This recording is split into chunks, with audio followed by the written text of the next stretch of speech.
భవన నిర్మాణ కార్మికుల సమస్యలపై ముఖ్యమంత్రి చంద్రబాబు నాయుడు సమక్షంలో 5వ తేదీన జరిగిన సమీక్ష సమావేశంలో గత 5 ఏళ్లుగా పెండింగ్ లో ఉన్న క్లెయిమ్ల చెల్లింపు గురించిన ప్రస్తావన లేకపోవడంతో కార్మికులు నిరాశకు గురయ్యారని ఏఐటియుసి అనుబంధ ప్రధాన కార్యదర్శి పడాల రమణ అన్నారు. భవన నిర్మాణ కార్మికుల సమస్యల పరిష్కారానికి జీవీఎంసీ గాంధీ విగ్రహం వద్ద ధర్నా నిర్వహించారు.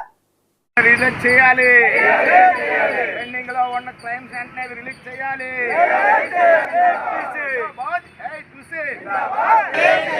భవన నిర్మాణ కార్మిక సంక్షేమ బోర్డు వెంటనే అమలు చేయించాలి. ఇవ్వాలి.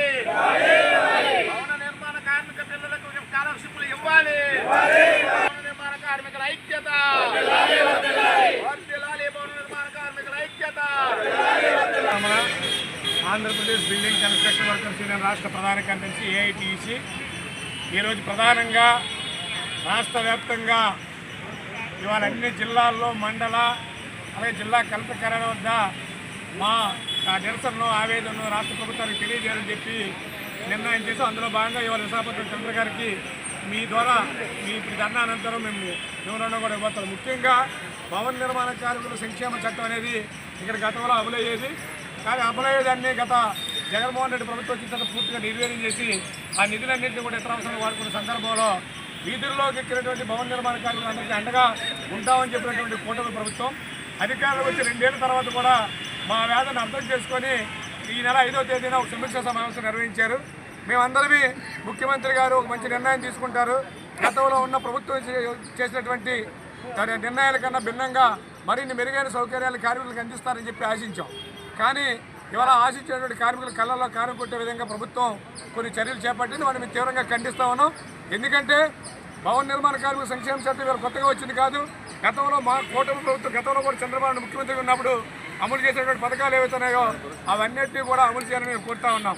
ఇవాళ ఇప్పటికే గత ప్రభుత్వంలో అంటే చాలా తెలివిగా ఏమంటే గత ప్రభుత్వాలు చేసేది కాబట్టి మేము ఇస్తే మాకు ఉపయోగం ఏమనేటువంటి ప్రభుత్వం ఆలోచన చేస్తుందని అభిప్రాయం మాకుంది. గతంలో మేము 2019 ఎన్నికల్లో జగన్మోహన్ రెడ్డి ప్రభుత్వం వచ్చిన తర్వాత ఒక్క అప్లికేషన్ కూడా పెట్టలే. అప్పటికే బోర్డు నిర్వీర్యం అయిపోయింది. ఈరోజు ఏవైతే 42,000 అప్లికేషన్లు పిల్లల డెలివరీలు కానీ యాక్సిడెంట్ డెత్ కానీ డిజేబిలిటీకి సంబంధించి కానీ లేదా మ్యారేజ్ గిఫ్ట్కి సంబంధించి కానీ పెట్టినవన్నీ కూడా గత తెలుగుదేశం పార్టీ ప్రభుత్వం అధికారంలో ఉన్న సమయంలో పెట్టిన అప్లికేషన్లు 42,000 అప్లికేషన్లు ఉన్నాయి. సో ఆ 42,000 అప్లికేషన్కి వెంటనే నిధులు మంజూరు చేయాలని చెప్పి ఇవాళ మేము ప్రభుత్వాన్ని డిమాండ్ చేస్తూ ఉన్నాం.